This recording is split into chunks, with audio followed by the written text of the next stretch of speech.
ನಿಮ್ಮೊಳಗೆ ಒಬ್ಬ ಗಂಡ ಇದ್ದಾನೆ, ನಿಮ್ಮೊಳಗೆ ಒಬ್ಬ ಅದ್ಭುತ ಪ್ರೇಮಿ ಇದ್ದಾನೆ ಸರ್. ಆದ್ರೆ ನೀವೇ ಹಾಕೊಂಡಿರೋ ಸರ್ಕಲ್ ಆ ಗಂಡನ ಆ ಪ್ರೇಮಿನ ಆಚೆ ಬರಕ್ಕೆ ಬಿಡ್ತಾ ಇಲ್ಲ. ಆದ್ರೆ ನೀವೇ ಸೃಷ್ಟಿ ಮಾಡಿರೋ ಸುಳ್ಳಿನ ಜಗತ್ತಿನ ಒಳಗಡೆ ಒಬ್ಬ ನಿಜವಾದ ಮನುಷ್ಯ ಇಣಕ್ ನೋಡ್ತಾ ಇದ್ದಾನೆ. ಆದ್ರೂ ಪರವಾಗಿಲ್ಲ ಸರ್, ನೀವ್ ಆಡಿದ ಮಾತುಗಳು ನಾಟಕದ ಮಾತಲ್ಲ ಅಂತ ನನ್ಗೀಗ ಪೂರ್ತಿಯಾಗಿ ಅರ್ಥ ಆಗ್ತಿದೆ. ಅದಕ್ಕೆ ದೊಡ್ಡ ಥ್ಯಾಂಕ್ಸ್. ಒಂದ್ ವೇಳೆ ನನಗೆ ಸತ್ಯ ಪ್ರೂವ್ ಮಾಡಕ್ ಆಗದೆ ಇದ್ರೆ, ನಾನು ಈ ಮನೆಯಿಂದ ಆಚೆ ಹೋಗೋ ಸಂದರ್ಭ ಬಂದ್ರೆ ಒಬ್ಳೆ ಕೂತು ಮನೇಲಿ ಯೋಚನೆ ಮಾಡುವಾಗ ಸಂತೋಷ ಪಡಕ್ಕೆ ನೀವ್ ಇವತ್ತಾಡಿದ ಮಾತುಗಳು ಸಾಕು ಸರ್. ಆ ಒಂದು ನೆನಪಲ್ಲೇ ಜೀವನ ಪೂರ್ತಿ ನಗ್ನಗ್ತಾ ಕಳೆದ್ಬಿಟ್ಟು. Thanks a lot sir. Chanchala, ಏನಾಯ್ತು ನಿನಗೆ? ಏನಿಲ್ಲ ಅಂದ್ರೆ ಈಗ ಒಬ್ಳೆ ಯಾಕೆ ಕೂತಿದೀಯ? ಯಾರಾದ್ರೂ ಏನಾದ್ರು ಅಂದ್ರೆ ನೀನ್ ಯಾವತ್ತೂ ಹೀಗೆ ಕೂತವಳಲ್ವಲ್ಲ. ಈ ಮನೇಲಿ ನನ್ನ ನೋಡ್ಕೊಳ್ಳೋದಕ್ಕೆ ನೀವ್ ಎಲ್ರೂ ಇದ್ದೀರಾ. ಅದ್ರ ಬಗ್ಗೆ ನನಗ್ ಭಯ. ನಾನ್ ಯೋಚನೆ ಮಾಡ್ತಾ ಇರೋದು ನನ್ ಮಗ ಅದಕ್ಕೆ ಅವನ್ ಬಗ್ಗೆ ಯೋಚನೆ ಮಾಡಿದ್ರೆ ಸರ್ ಈಗ ಭಯ ಶುರು ಆಗ. ಚಂಚಲ, ನೀನ್ ಬಾಯ್ ಬಿಟ್ಟು ಏನ್ ವಿಷಯ ಅಂತ ಹೇಳ್ಲಿಲ್ಲ ಅಂದ್ರೆ ನಮ್ಗ್ ಹೇಗ್ ಅರ್ಥ ಆಗ್ಬೇಕು ಹೇಳು?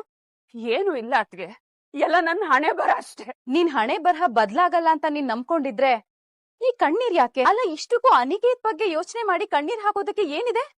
ಅನಿಕೇತ್ ಇವತ್ತು ಸ್ಕಿಲ್ ಡೆವಲಪ್ಮೆಂಟ್ ಅಂತ ಹೊರಗಡೆ ಹೋದ. ಅಲ್ಲಿ ನಡೆದಿದ್ ವಿಷಯ ಕೇಳಿ ನನಗ್ ತುಂಬಾ ಹರ್ಟ್ ಆಯ್ತು. ಅಲ್ಲಿ ಏನಾಯ್ತು ಅಂತ ನೇರವಾಗಿ ಹೇಳು. ಯಾರಾದ್ರೂ ಅವನಿಗೆ ಅವಮಾನ ಮಾಡಿದ್ರಾ? ಹೌದು, ಅಲ್ಲಿರೋರಲ್ಲ ನೀನ್ ದೀನ ಬಂದು ಫ್ಯಾಮಿಲಿಯವನಲ್ವಾ, ನೀವೆಷ್ಟು ಅಗರ್ಭ ಶ್ರೀಮಂತರು, ಇಲ್ಲಿಗೆ ಯಾಕೆ ಬಂದಿದ್ಯಾ ಅಂತ ಕ್ವೆಶ್ಚನ್ ಮಾಡಿದ್ದಾರೆ. ಅಷ್ಟೇ ಅಲ್ಲ, ನಿಮ್ ಕಂಪ್ನಿಯಲ್ಲೇ ನಿನ್ ಕೆಲ್ಸಕ್ ತಗೊಳ್ಳೋ ಯೋಗ್ಯತೆ ಇಲ್ವಾ ಅಂತ ಕೇಳಿದ್ದಾರೆ. ಅವಮಾನ ಮಾಡಿದ್ದಾರೆ. ಇವ್ನಿಗೆ ಕೆಲ್ಸ ಮಾಡಕ್ ಆಸಕ್ತಿ ಇಲ್ಲ, ಅದಕ್ಕೆ ಮನೆಯವರೆಲ್ಲ ಸೇರಿ ಇವನ್ನ ಹೊರಗಡೆ ಹಾಕಿದ್ದಾರೆ ಅಂತ ಆಡ್ಕೊಂಡಿದ್ದಾರೆ. ಯಾರು ಹಾಗ ಅನಿಕೇತ್ ಯೋಗ್ಯತೆ ನಿರ್ಧರಿಸೋಕೆ ಅವ್ರು ಯಾರು ಅಂತ ನಾನು ಕೇಳಕ್ ಆಗುತ್ತಾ ಅಪ್ಪ? ನನಗಾಗ್ತಿರೋ ಸಂಕಟ ನನ್ ಮಗ ನಮ್ ಕಂಪ್ನಿಯಲ್ಲಿ ಒಂದ್ ಅಸ್ತಿತ್ವ ಪಡ್ಕೊಳ್ಳೋದಿಕ್ ಆಗ್ತಿಲ್ವಲ್ಲ, ಅದು ಅಲ್ಲಿ ವಿವೇಕ್ ಇರೋದ್ರಿಂದ ಇವನಿಗ್ ಬೆಲೆ ಇಲ್ವಾ? ಇವನ್ ಹೊರಗಡೆ ಹೋಗಿ ಪರದಾಡ್ಬೇಕು. ಒಬ್ಬ ತಾಯಿಯಾಗಿ ನನ್ ಮಗನಿಗೊಂದು ನೆಲೆ ಕೊಡ್ಸಕ್ ಆಗ್ತಿಲ್ಲ ಅನ್ನೋ ನೋವು ನನ್ನ ಸುಡ್ತಾ. ನೋಡು ಚಂಚಲ, ಯಾರೋ ಹೊರಗ್ನೋರು ನಮ್ ಬಗ್ಗೆ ಗೊತ್ತಿಲ್ಲದೆ ಹಗುರವಾಗಿ ಮಾತಾಡಿದ್ರು ಅನ್ನೋ ಕಾರಣಕ್ಕೆ ಅದನ್ನ ಮನ್ಸಲ್ಲಿ ಇಟ್ಕೊಂಡು ಮನೇಲಿ ರಾದ್ಧಾಂತ ಮಾಡ್ತಿರೋದು ಯೋಗ್ಯತೆ ಅನ್ನೋದನ್ನ ನಾವು ತೋರಿಸ್ಕೊಡ್ಬೇಕೇ ಹೊರತು ಜನ ಹೇಳೋದಲ್ಲ. ಇಷ್ಟಕ್ಕೂ ಅನಿಕೇತ್ ಬಗ್ಗೆ ಇಷ್ಟೊಂದು ಸಾಫ್ಟ್ ಕಾರ್ನರ್ ತೋರಿಸ್ತಿದ್ಯಲ್ಲ, ಇದರಿಂದ ಯಾವ ಪ್ರಯೋಜನನೂ ಇಲ್ಲ ಅಲ್ವಾ? ನೀನ್ ಹೇಳೋದ್ ಸರಿ ಇದೆ, ಆದ್ರೆ ಅನಿಕೇತ್ಗೂ ಗೌರವ ಬಿಡುವ. ಖಂಡಿತ ಬೇಕು ಮಾವ, ಆದ್ರೆ ಅದಕ್ಕೆ ಅದ್ರದೇ ಆದ ಒಂದ್ ಸಮಯ ಬರ್ಬೇಕಲ್ವಾ? ನೋಡು ಚಂಚಲ, ಮೊದ್ಲು ನೀನ್ ಅಳೋದನ್ನ ಅನಿಕೇತ್ಗೆ ಯಾವಾಗ ಯಾವ ಜವಾಬ್ದಾರಿ ಕೊಡ್ಬೇಕು ಅನ್ನೋದು ಮಾವಂಗ್ ಚೆನ್ನಾಗ್ ಗೊತ್ತಿದೆ. ಅದನ್ ಬಿಟ್ಟು ನಮ್ ಮರ್ಯಾದೆ ಹೋಯ್ತು, ನನಗ್ ಸಂಕಟ ಆಗ್ತಿದೆ ಅಂತ ನಿನ್ ಮನ್ಸನ್ನು ಹಾಳ್ ಮಾಡ್ಕೊಂಡು ಮನೆಯವ್ರ ಮನ್ಸನ್ನು ಹಾಳ್ ಮಾಡ್ಬೇಡ. ನನಗ್ ಗೊತ್ತಿತ್ತು ಅದಕ್ಕೆ ನನ್ ಮಾತ್ ಯಾವತ್ತೂ ನಿಮ್ಗೆ ಅತಿರೇಕವಾಗಿ ಕಾಣಿಸುತ್ತೆ ಅಂತ. ನನ್ ಮಗಂಗ್ ಅನ್ಯಾಯ ಆಗ್ತಿದೆ ಅಂದಾಗ ಮಾತ್ರ ನಾನು ಅಧಿಕ ಪ್ರಸಂಗಿ ಆಗ್ತೀನಿ ಅಷ್ಟೇ. ನನಗ್ ಏನು ಬೇಡ ಅಪ್ಪ, ಏನು ಬೇಡ. ನನ್ ಮಗ ಚೆನ್ನಾಗಿದ್ರೆ ಅಷ್ಟೇ ಸಾಕು, ಅಷ್ಟೇ ಸಾಕು. ಚಂಚಲ, ಬರಕ್ ಹೇಳ್ದೆ ಅಂತ ಏನಾದ್ರು ಅರ್ಜೆಂಟ್ ವಿಷಯ ಆಯ್ತಾ? ಈ ಮಂತ್ ಆಫೀಸ್ ಎಕ್ಸ್ಪೆನ್ಸಸ್ ನೋಡ್ತಾ ಇದ್ದೆ, ನಿನ್ ಹೆಸರಲ್ಲಿ ಬರೋಬ್ಬರಿ 8 ಲಕ್ಷ ಡೆಬಿಟ್ ಆಗಿದೆ. ಆದ್ರೆ ಅದ್ ಯಾಕೆ, ಎಲ್ಲಿ ಖರ್ಚಾಯ್ತು ಅನ್ನೋ ಒಂದ್ ಡೀಟೇಲ್ಸು ಇಲ್ಲ. ಅಷ್ಟೊಂದ್ ದೊಡ್ಡ ಅಮೌಂಟ್ ತಗೊಂಡ್ ಏನ್ ಮಾಡ್ದೆ ನಿಕ್ಕೆ? ಅದು ಬಂದು ಹೇಳು, ಅಷ್ಟೊಂದ್ ದುಡ್ಡಿನ ಅವಶ್ಯಕತೆ ಏನಿತ್ತು ನಿಂಗೆ? ಅಕಸ್ಮಾತ್ ತಗೊಂಡಿದ್ರು ಕರೆಕ್ಟ್ ಆಗಿ ಲೆಕ್ಕ ಇಡ್ಬೇಕಿತ್ತು ತಾನೆ? ಹೌದು ಅನಿಕೇತ್ ಅವ್ರೆ, ಹೇಳಿ, ಅಷ್ಟೊಂದ್ ದುಡ್ಡು ಒಂದೇ ಸಮನೆ ಏನ್ ಮಾಡಿದ್ರಿ?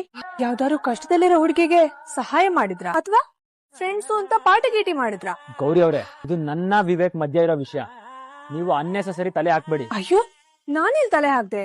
ನಮ್ ಯಜಮಾನ್ರು ಕೇಳಿರೋ ಪ್ರಶ್ನೆಗೆ ಉತ್ತರ ಕೊಡಿ ಅಂತ ನೆನಪು ಮಾಡ್ದೆ ಅಷ್ಟೇ. ಪಾಪ, ಅವ್ರಿಗೆ ಲೆಕ್ಕ ಸಿಗದೆ ತಲೆ ಕೆಟ್ಟು ಹೋಗಿದೆ. ಅನಿಕೇತ್, ಮೊದ್ಲು 8 ಲಕ್ಷಕ್ಕೆ ಲೆಕ್ಕ ಕೊಡು. ಅಷ್ಟೊಂದ್ ದುಡ್ಡು ನಿಂಗೆ ಯಾಕೆ ಬೇಕಿತ್ತು?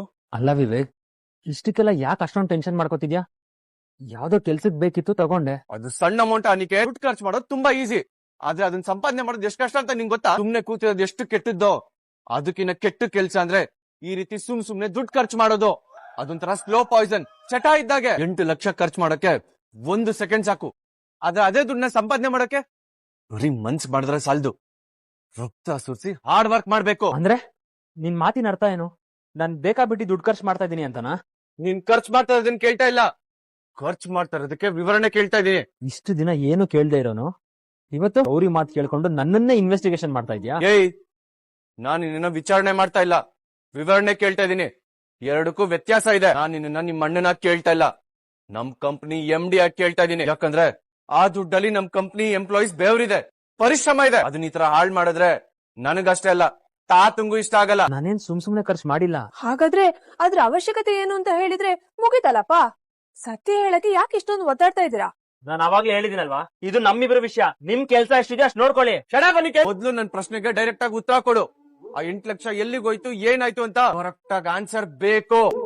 ಏನು ಚಂಚಲ, ಏನು ಇದೊಂದು ಸಣ್ಣ ಸಮಸ್ಯೆ, ಅದಕ್ಕೆ ಯಾಕಮ್ಮ ಎಷ್ಟೊಂದು ತಲೆ ಕೆಡ್ಸ್ಕೊಂಡ್ ಕೂತಿದ್ಯಾ? ಅಪ್ಪಾಜಿ, ನಿಮಗಿದು ಸಣ್ಣ ಸಮಸ್ಯೆ ಇರ್ಬೋದು, ಆದ್ರೆ ನನಗೆ ನನ್ ಮಗದ್ ಭವಿಷ್ಯದ ಪ್ರಶ್ನೆ, ಅನಿಕೇತ್ ಫ್ಯೂಚರ್ ಬಗ್ಗೆ ಯೋಚನೆ ಮಾಡ್ತಾ ಇದ್ರೆ ನನ್ಗೊಂಥರ ಭಯ ಆಗ್ತಾ ಇದೆ. ಯಾಕಮ್ಮ ಅಷ್ಟೊಂದ್ ಭಯ? ನೀನ್ ಈ ಮನೆ ಮಗಳು ಅನ್ನೋದನ್ನ ಮರ್ತ್ಬಿಟ್ಯಾ? ಹೌದಮ್ಮ, ಇಲ್ಲಿ ನಿನ್ಗಾಗ್ಲಿ ನಿನ್ ಮಕ್ಳಿಗಾಗ್ಲಿ ಯಾವ್ದಕ್ಕಾದ್ರೂ ಏನಾದ್ರೂ ಕಡಿಮೆ ಆಗಿದ್ಯಾ? ಅಮ್ಮ, ನಾನ್ ಈ ಮನೆಗೆ ಸೊಸೆಯಾಗಿ ಬರ್ಲಿಲ್ಲ, ಮಗಳಾಗಿ ಬೆಳ್ದಿದ್ದೀನಿ. ನಾನ್ ನಿಮ್ ಸ್ವಂತ ಮಗಳಾಗ್ತಾ ಇದ್ರು ನೀವು ನನ್ನ ತುಂಬಾ ಚೆನ್ನಾಗಿ ನೋಡ್ಕೊಂಡಿದ್ದೀರಾ. ಆ ಪ್ರೀತಿನ ನಾನು ಯಾವತ್ತೂ ಮರೆಯಲ್ಲ. ಈ ಮನೇಲಿ ನಮಗ್ ಯಾವುದೇ ರೀತಿ ಕೊರತೆ ಇಲ್ಲ. ಆದ್ರೆ ಈಗಿರೋ ಪರಿಸ್ಥಿತಿ ನೋಡ್ತಾ ಇದ್ರೆ ಏನಾದ್ರೂ ತೊಂದ್ರೆ ಆಗಿದ್ಯಾ? ಏನಿಲ್ಲ ಬಿಡಿಯಪ್ಪ, ನಾನೇನೋ ಹೇಳಿ ಅದ್ ಇನ್ನೊಂದೇನೋ ಆಗಿ I don't want any confusions. ಮೊದ್ಲೇ ಮನೇಲಿ ಆಗ್ತಾ ಇರೋ ರಾಧಾಂತಗಳೇ ಸಾಕು. ನಿನ್ ಮನಸ್ಸಿನಲ್ಲಿ ಏನಿದೆ ಅಂತ ಬಾಯ್ ಬಿಟ್ಟು ಹೇಳಿದ್ರೆ ತಾನೇ ನಮಗ್ ಗೊತ್ತಾಗೋದು. ಮಗಳಂತ ಕೇಳ್ತಾ ಇದೀವಲ್ಲ, ಅದೇನು ಅಂತ ಹೇಳಮ್ಮ. ಅಪ್ಪಾಜಿ, ನಾನೊಂದ್ ವಿಷಯ ಹೇಳ್ತೀನಿ, ನೀವಿಲ್ಲ ಅಂತ ಹೇಳ್ಬಾರ್ದು. ವಿಷಯ ಏನು ಅಂತ ಹೇಳಮ್ಮ. ಅದು ಅದ್ಕೆ ಫ್ರೆಂಡ್ ಅರುಂಧತಿ ಅವ್ರಿದಾರಲ್ಲ, ಅವ್ರ ಮಗಳು ವೈಷ್ಣವಿ ಜೊತೆ ನಮ್ಮ ಅನಿಕೇತ್ ಮದ್ವೆ ಮಾಡ್ಸಿದ್ರೆ ಹೇಗೆ? ಅಪ್ಪಾಜಿ, ನಾನ್ ಈ ವಿಷಯನ ನೇರವಾಗಿ ಅದಕ್ಕೆ ಹತ್ರ ಕೇಳೋದಿಕ್ಕಾಗಲ್ಲ. ಯಾಕಂದ್ರೆ ಅವರು ಅವ್ರ ಮಗ ಶ್ಯಾಮ್ ಮದ್ವೆ ಬಗ್ಗೆ ಕನ್ಸ್ ಕಾಣ್ತಾರೆ. ಅದ್ರ ಮಧ್ಯದಲ್ಲಿ ನಾನ್ ಹೋಗಿದೆಲ್ಲ ಹೇಳಿದ್ರೆ ಅವ್ರು ಒಪ್ಪಲ್ಲ. ಅದಕ್ಕೆ ನಿಮ್ಮಿಬ್ರ ಹತ್ರ ಕೇಳ್ತಾ ಇದೀನಿ, ಹೇಗಾದ್ರೂ ಮಾಡಿ ಅದ್ಕೇನ ಒಪ್ಸಿ ನನ್ ಮಗನ್ಗಾದ್ರೂ ಒಳ್ಳೆ ಜೀವನ ಸಿಗ್ಲಿ, ಅವನ್ ಬಾಳ್ ಬಂಗಾರ ಆಗ್ಲಿ. ಅದಕ್ಕೆ ನಿಮ್ಮನ್ನ ಇಷ್ಟೊಂದೆಲ್ಲ ಕೇಳ್ಕೊಳ್ತಾ ಇರೋದು. ಪ್ಲೀಸ್ ಪ್ಲೀಸ್ ಅಪ್ಪಾಜಿ, ಈ ಮಗಳದ್ ಒಂದ್ ಕೋರಿಕೆನ ಈಡೇರ್ಸ್ಕೊಡಿ. ಅಮ್ಮ, ಅಪ್ಪಾಜಿ, ಈ ವಿಷಯದಲ್ಲಿ ನೀವಿಬ್ರು ನನಗ್ ಸಹಾಯ ಮಾಡ್ತೀರಾ ಅಂತ ನಾನ್ ನಂಬಿದ್ದೀನಿ. ನಾನ್ ಬರ್ತೀನಿ. ಅನಿಕೇತ್ ಸರ್, ಯಾಕೆ ಈಗ ಸೈಲೆಂಟ್ ಆಗಿದ್ದೀರಾ? ಈಗ ಸೈಲೆಂಟ್ ಆಗಿದ್ರು ಈ ಸಿಚುವೇಶನ್ ಇಂದ ಹೇಗ್ ತಪ್ಪಿಸ್ಕೊಳ್ಳೋದು ಅಂತ ಯೋಚನೆ ಮಾಡ್ತಾ ಇದ್ದೀರಾ ಅಲ್ವಾ? ಅಕ್ಕನ್ ಜೊತೆ ಸಿಕ್ಕಾಕೊಂಡಾಗ ಇವ್ರ ಮೇಲಿಂದ ಮೇಲೆ ಪ್ರಶ್ನೆ ಮಾಡ್ತಾಗ್ಲೂ ಇದೇ ತರ ಸೈಲೆಂಟ್ ಆಗಿದ್ರಿ. ಈಗ್ಲೂ ಅದೇ ತರ ಪ್ಲಾನಾ? ಯಾಕೆ ಸುಮ್ನೆ ಇದ್ಯಾ? ಉತ್ತರ ಕೊಡು. ನೀನ್ ತುಂಬಾ ಬದ್ಲಾಗ್ಬಿಟ್ಟಿವೆ. ನಿನ್ನಿಂದ ನಾನು ಇದನ್ನೆಲ್ಲ ಎಕ್ಸ್ಪೆಕ್ಟ್ ಮಾಡಿರ್ಲಿಲ್ಲ. ಯಾರೋ ಹೇಳೋ ಹಗುರ ಮಾತ್ಗಳನ್ನೆಲ್ಲ ಕೇಳಿಸ್ಕೊಂಡು ನನ್ ಮೇಲೆ ಡೌಟ್ ಪಡ್ತಾ ಇದೆಯಲ್ಲ. ಅಷ್ಟಲ್ದೆ ಇವ್ರೆಲ್ರ ಮುಂದೆ ನನ್ನನ್ನೇ ಇನ್ವೆಸ್ಟಿಗೇಷನ್ ಮಾಡ್ತಾ ಇದೀಯಾ? ಇದು ನಮಗ್ ನಾವೇ ಮಾಡ್ಕೊಳ್ತಿರೋ ಅವಮಾನ ಅಂತ ಅನ್ನಿಸ್ತಾ ಇಲ್ವಾ ನಿನ್ಗೆ? ಅನಿಕೇಶ್ ಡೈವರ್ಟ್ ಮಾಡ್ಬೇಡ. ಇಲ್ಲಿ ಓವರ್ ಆಗಿ ರಿಯಾಕ್ಟ್ ಮಾಡೋ ಅವಶ್ಯಕತೆ ಇಲ್ಲ. ನಿನಗ್ ನನ್ ಬಗ್ಗೆ ತುಂಬಾ ಚೆನ್ನಾಗ್ ಗೊತ್ತು. ಯಾರೋ ಹೇಳೋದನ್ನ ಕೇಳಿಸ್ಕೊಂಡು ಕುಣಿಯೋನಲ್ಲ ನಾನು. ಇಲ್ಲಿ 8 ಲಕ್ಷ ಡೆಬಿಟ್ ಆಗಿರೋದಕ್ಕೆ ಸಾಕ್ಷಿ ಇದೆ. ಅದಕ್ಕೆ ನನ್ ವಿವರಣೆ ಕೇಳ್ತಾ ಇರೋದು. ಹೌದು ಅನಿಕೇತ್ ಅವ್ರೆ, ಆ ದುಡ್ಡನ್ನ ಎಲ್ ಖರ್ಚು ಮಾಡಿದ್ರು ಅಂತ ನಿಜವಾದ ಕಾರಣ ಹೇಳಿದ್ರೆ ಮುಗಿತಲ್ಲ. ಇಲ್ಲ ವಿವೇಕ್, ಇದನ್ನೆಲ್ಲ ನೀನು ಬೇಕು ಅಂತಾನೆ ಮಾಡ್ತಾ ಇದೀಯಾ? ಇದಕ್ಕಿಂತ ಮುಂಚೆ ನಾನು ಎಷ್ಟೋ ದೊಡ್ಡ ದೊಡ್ಡ ಅಮೌಂಟ್ ತಗೊಂಡಿದ್ದೀನಿ. ನೀನು ಯಾವತ್ತಾದ್ರೂ ನನ್ನ ಕ್ವಶನ್ ಮಾಡಿದ್ಯಾ? ಇಲ್ಲ, ಮಾಡಿಲ್ಲ. ಯಾಕೆ ಹೇಳು? ಅವತ್ತು ನಿನ್ಗೆ ನನ್ ಮೇಲೆ ನಂಬಿಕೆ ಇತ್ತು. ಇವ್ನೇನೇ ಮಾಡಿದ್ರು ನಮ್ ಫ್ಯಾಮಿಲಿಗೋಸ್ಕರ ಮಾಡ್ತಾನೆ, ನಮ್ ಕಂಪ್ನಿಗೋಸ್ಕರ ಮಾಡ್ತಾನೆ ಅಂತ ನಂಬಿದ್ದೆ. ಆದ್ರೆ ಇವತ್ ಈಗೆಲ್ಲ ಕೇಳ್ತಾ ಇದೆಯಾ ಅಂದ್ರೆ ಅದು ನಿನ್ ಹೆಂಡತಿ ಕೊಟ್ಟಿರೋ ಪಾಠ ಅಲ್ವಾ? ಇವಳು ಮಾತು ಕೇಳ್ಕೊಂಡು ನಮ್ಮಿಬ್ರು ಮಧ್ಯೆ ಆಗಿರೋ ಇಷ್ಟ ದಿನ ಸ್ನೇಹಕ್ಕೆ ಬೆಂಕಿ ಹಚ್ತಾ ಇದೆಯಾ? ತುಂಬಾ ಸಂತೋಷ ವಿವೇಕ್, ತುಂಬಾ ಸಂತೋಷ. ಅನಿಕೇತ್, ಅನಿಕೇತ್, ಏಯ್, ನಾನ್ ಏನ್ ಕೇಳ್ತಾ ಇದೀನಿ, ಇವ್ನ್ ಯಾವ ಕಡೆ ಹೋಗ್ತಿದ್ದಾನೆ? ನಾನ್ ಕೇಳಿದ ಪ್ರಶ್ನೆಗೂ ಇವ್ನ್ ಆಡ್ತಿರೋ ನಾಟಕಕ್ಕೂ ಸಂಬಂಧನೇ ಇಲ್ವಲ್ಲ. ಯಾರಿಗಂದ್ರಿ? ಅದೇನೋ ಅಂದ್ರಲ್ಲ ಕೊನೆಗೆ, ಅದು ಯಾರಿಗಂದ್ರೆ ನೀವ್ ಕೇಳಿರೋ ಪ್ರಶ್ನೆಗೂ ಅವನ್ ಉತ್ತರಕ್ಕೂ ಸಂಬಂಧ ಇಲ್ಲ ಅಂತ ನೀವ್ ಹೇಳ್ತಾ ಇದ್ದೀರಾ. ಆದ್ರೆ ಸಂಬಂಧ ಇದೆ ಅಂತ ನಾನ್ ಹೇಳ್ತಾ ಇದ್ದೀನಿ. ಹೇಗೆ? ಮನುಷ್ಯ ತಪ್ಪು ಮಾಡಿಲ್ಲ ಅಂದ್ರೆ ಎದೆಯುಪ್ಸಿ ಮಾತಾಡ್ತಾನೆ, ಅವ್ನ್ ಏನು ಹೆದ್ರಲ್ಲ. ಆದ್ರೆ ತಪ್ಪು ಮಾಡಿದಾಗ ಅದನ್ ಮುಚ್ಚಾಕಕ್ಕೆ ಭಯದಿಂದ ಬೇರೆಯವ್ರ ಮೇಲೆ ಆರೋಪ ಮಾಡ್ತಾನೆ. ನೀವು ಅವನ್ ತಪ್ಪನ ಹಿಡ್ದು ಬಿಟ್ರಿ. ಅದಕ್ಕೆ ಯಾರ್ ಮೇಲ್ ಗೂಬೆ ಕೂರ್ಸ್ಬೇಕು ಅಂತ ಗೊತ್ತಾಗ್ದೆ ನನ್ ಮೇಲ್ ಗೂಬೆ ಕೂರ್ಸಿ ತಪ್ಪಿಸ್ಕೊಳಕ್ಕೆ ನೋಡ್ತಿದ್ದ. ಅವನಿಗೆ ನಿಮ್ ಪ್ರಶ್ನೆಗೆ ಉತ್ತರ ಕೊಡಕ್ಕೆ ಸಾಧ್ಯ ಇಲ್ಲ. ಅದಕ್ಕೆ ಈ ತರ ಸೆಂಟಿಮೆಂಟ್ ಡ್ರಾಮಾ ಮಾಡಿ ಓಡೋದ. ನೀವು ಅವನನ್ನ ಮುಟ್ಟಾಳ ಅಂತ ಕರೆದ್ರಿ, ಆದ್ರೆ ಅವ್ನ್ ನಿಮ್ಮನ್ನ ಹಾಗ್ ಮಾಡೋದ. ಏಯ್, ಇದು ನಮ್ ಬಿಸ್ನೆಸ್ ವಿಷಯ. ಇದ್ರಲ್ಲಿ ತುಂಬಾ ಒಳಗುಟ್ಟಿರುತ್ತೆ. ನಿನ್ಗೆ ಅದೆಲ್ಲ ಅರ್ಥ ಆಗಲ್ಲ. ನೀನ್ ಇದ್ರಲ್ಲಿ ತಲೆ ಹಾಕ್ಬೇಡ. ಒಂದ್ಸಲ ಮೋಸ ಹೋದ್ರೆ ಅದು ಆಕ್ಸಿಡೆಂಟ್, ಆದ್ರೆ ಪದೇ ಪದೇ ಮೋಸ ಹೋದ್ರೆ ಅದು ಮೂರ್ಖತನ. ಈಗ್ಲೂ ನೀವು ಅವನನ್ನ ನಂಬ್ತೀರಾ ಅಂದ್ರೆ ಮುಂದೆ ಅವನ ಅಸಲಿ ಬಣ್ಣ ಗೊತ್ತಾದಾಗ ನೀವ್ ಅದನ್ನ ತಡ್ಕೊಳಕ್ ಆಗಲ್ಲ. ಅವತ್ ನೀವು ಕೂಸ್ಟ್ ಹೋಗ್ತೀರಾ ಅನ್ನೋದೇ ನನ್ ಭಯ. ಈ ಹಾಲಿನ ಬಿಸಿ ಇರ್ಬೇಕಾದ್ರೆ ಕುಡ್ದು ಬಿಡಿ, ಆಮೇಲೆ ತಣ್ಣಗಾದ್ರೆ ಕುಡಿಯಕ್ಕಾಗಲ್ಲ. ಆಯ್ತು, ಅದೆಲ್ಲ ನನ್ ಗೊತ್ತು.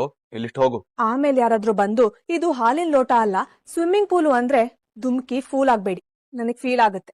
ಏಯ್, ಏನ್ ನನ್ನ ದಡ್ಡ ಅನ್ಕೊಂಡಿದ್ಯಾ? ಬುದ್ಧಿವಂತ ಅಂತ ನೀವಷ್ಟೇ ಅನ್ಕೋಬೇಕು. ಯಾರನ್ನ ನಂಬೇಕೋ ಅವ್ರನ್ನ ಬಿಟ್ಟು ಬೇರೆ ಎಲ್ರೂ ನಂಬೋ ನಿಮ್ಮನ್ನ ಯಾರಾದ್ರೂ ಬುದ್ಧಿವಂತ ಅಂತ ಕರೆದ್ರೆ ಅವ್ರಿಗೆ ಮರ ಕಟ್ಟಿ ಉಪ್ಪು ಖಾರ ಹಚ್ಚಿ ಹೊಡಿಬೇಕು. ಚಂಚಲ ಈ ಅರುಂಧತಿ ಮಗಳ ಸಂಬಂಧದ ಬಗ್ಗೆ ಎಷ್ಟೊಂದು ಆಸೆ ಇಟ್ಕೊಂಡ್ ಮಾತಾಡ್ತಾ ಇದ್ದಾಳಲ್ವಾ? ತನ್ನ ಮಗ ಅನಿಕೇತನ ಜೀವನ ಒಂದು ನೆಲೆಗ್ ಬರ್ಲಿ ಅನ್ನೋ ಆಸೆ ತಾಯಿ ಆದೊಳಗೂ ಇರುತ್ತಲ್ವಾ? ನೀನ್ ಹೇಳ್ತಾ ಇರೋದು ಸರಿ, ಆದ್ರೆ ಈ ಚಂಚಲನ್ ಗುಣ ಸ್ವಲ್ಪ ತೀಕ್ಷ್ಣ ಇರಬಹುದು. ಆದ್ರೆ ಯಾವ ತಾಯಿ ತಾನೇ ತನ್ನ ಮಗನಿಗೆ ಕೆಟ್ಟದಾಗ್ಲಿ ಅಂತ ಯೋಚನೆ ಮಾಡ್ತಾರೆ. ಅನಿಕೇತ್ಗೂ ಒಂದು ದೊಡ್ಡ ಸಂಬಂಧ ಬಂದ್ರೆ ಅವನ ಭವಿಷ್ಯನ ಉಜ್ವಲವಾಗುತ್ತೆ ಅಂತ ಅವಳ ನಂಬಿಕೆ. ಅದನ್ನ ತಪ್ಪು ಅಂತ ಹೇಳೋದಕ್ಕಾಗಲ್ಲ ನಾವು. ಅದೇ ರೀ ನನಗೂ ಅನ್ಸಿದ್ದು. ಆದ್ರೆ ಈ ವಿಷಯಕ್ಕೆ ಸರಿತಾ ಹೇಗ್ ಒಪ್ತಾಳೆ ಅನ್ನೋದೇ ನನ್ ಯೋಚನೆ. ನಮಗೆ ಚಂಚಲನ್ ಮಾತು, ಅನಿಕೇತನ್ ಜವಾಬ್ದಾರಿ ಎಲ್ಲ ಕಾಣಿಸುತ್ತೆ. ಆದ್ರೆ ಸರಿತಾನ್ಗದ್ ಕಾಣಿಸ್ಬೇಕಲ್ಲ. ಯಾಕಂದ್ರೆ ಅರುಂಧತಿ ಸರಿತಾನ್ ಸ್ನೇಹಿತೆ. ಅವಳು ಒಪ್ಕೊಂಡ್ರೆ ಅರುಂಧತಿ ಒಪ್ಪೋದೇನ್ ಕಷ್ಟ ಆಗಲ್ಲ. ಆ ಜವಾಬ್ದಾರಿನ ನಮ್ಮೇಲೆ ಹಾಕೋಗಿದ್ದಾಳಲ್ಲ. ಸರಿ ತಂದು ದೊಡ್ಡ ಅವಳು ಮನೇಲಿರೋರು ಯಾರ ಆಸೆಗೂ ಇಲ್ಲಿವರೆಗೂ ಅಡ್ಡಿ ಬಂತು. ಆದ್ರೆ ಸಂಬಂಧ ಅನ್ನೋದು ಒಬ್ಬರ ಆಸೆಯಿಂದ ಆಗೋ ಕೆಲಸ ಅಲ್ಲ. ಮೊದಲು ಅರುಂಧತಿ ಇಲ್ಲಿಗೆ ಬರ್ಲಿ, ಅವ್ರಿಗೆ ನಮ್ಮ ಅನಿಕೇತ್ ಇಷ್ಟ ಆಗ್ಬೇಕು, ನಮ್ಮ ಮನೆತನದ ಮರ್ಯಾದೆ ಗೌರವ ಅದರ ಮೇಲೆ ನಂಬಿಕೆ ಬರ್ಬೇಕು. ಹೌದು, ಅರುಂಧತಿ ಜೊತೆ ನಾವು ಮುಕ್ತವಾಗಿ ಮಾತಾಡೋಣ. ಅವಳಿಗೆ ಅವಳ ಮಗಳನ್ನ ಈ ಮನೆಗ್ ಸೊಸೆಯಾಗಿ ಕೊಡೋ ಮನಸ್ಸಿದ್ರೆ ಅದಕ್ಕಿಂತ ದೊಡ್ಡ ಸಂತೋಷ ನಮ್ಗಿನ್ಯಾವ್ದಿದೆ. ಚಂಚಲನ ಆಸೆನೂ ಈಡೇರುತ್ತೆ, ಅನಿಕೇತನ್ ಜೀವನನು ಬಂಗಾರ ಆಗುತ್ತೆ. ಸರಿಯಾಗಿ ಹೇಳಿದ್ರಿ ಶಾರದಾ. ಅರುಂಧತಿ ಬಂದ್ಮೇಲೆ ಎಲ್ಲ ಒಂದ್ ದಾರಿ ಬರ್. ಈ ವಿಷಯನ ನಾವು ಕೂಡ ಗಂಭೀರವಾಗಿ ತಗೊಂಡು ಚಂಚಲ ಆಸೆಗೂ ಒಂದ್ ಮಹತ್ವ ಕೊಡೋಣ, ಬಂದವ್ರನ್ನ ಚೆನ್ನಾಗಿ ಬರ್ಮಾಡ್ಕೊಳ್ಳೋಣ, ಮಿಕ್ಕಿದ್ದು ದೇವ್ರಿ.